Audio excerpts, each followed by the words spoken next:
On the radio, a newsman wires in another urgent report from inside the death hospital. A screaming headlines have named it, where the moon killer's latest victim has been found. Florence Johnson, murdered and horribly mutilated as she lay weak and helpless in a private room at midnight after the duty nurse had left her unattended for a moment. Voices are being raised in accusation, the newsman asserts. Names are now being named, and every one of them starts with an X. A full moon is his signal to kill, declares Sister Aisha at the Spiritual Science Foundation during an exclusive radio consultation. But it's another power that guides his hand. Natural electricity is generally a beneficent force, controlled as it is by magnetism. But some of the electricity that now pulses through our city has been unleashed from its magnetic bonds. Its effects upon human consciousness are threatening, unknown and dangerous. I pray for the killer and his victims.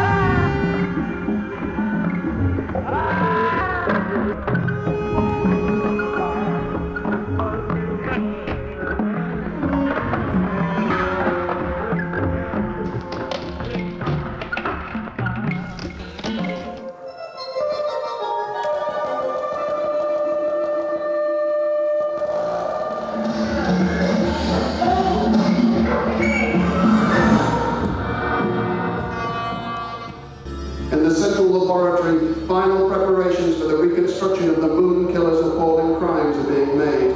A seat has been reserved for each of the suspected scientists, an elaborate arrangement of chains and wires linking them together in close sequence. Professor Carotto takes his place under protest. Dr. X sits beside him.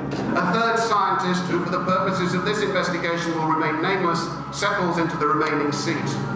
The reconstruction of events is what saves us from disorder. An experiment must be repeated to be true. In February 1927, Ruth Mary Schneider was found bound and gagged and her husband Albert brutally murdered in the bedroom of their New York apartment. She claimed there had been a prowler. Albert Schneider had been beaten around the head and then finished off with chloroform and picture wire. Ruth Snyder and her lover Henry Judd Gray were later found guilty of murder and sentenced to die within 4 minutes of each other in the electric chair at Sing Sing Correctional Facility.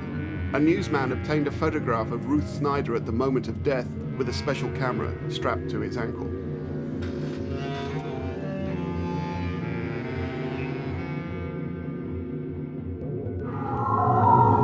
Alternating Current is a dark fantasy that first took shape in the deformed mind of Croatian master scientist Nikola Tesla, Sister Aisha explains during the course of her spiritual science radio hour.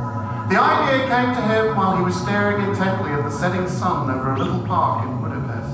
He quoted some lines first spoken by Goethe's Faust, wearied of discovery and ready for the Dark One's temptations, before conceiving of the deadly rotating magnetic field. Watch me reverse it, he declared, staring at the sunset, just as Faust had once done.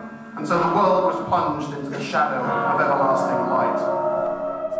Sister Aisha is currently helping state police uncover the whereabouts of aviator Charles Lindbergh's missing infant son, kidnapped earlier this year. Electricity is free in the atmosphere, she explains, a gift from God, making us all do things. Watch me reverse it, he murmurs to himself.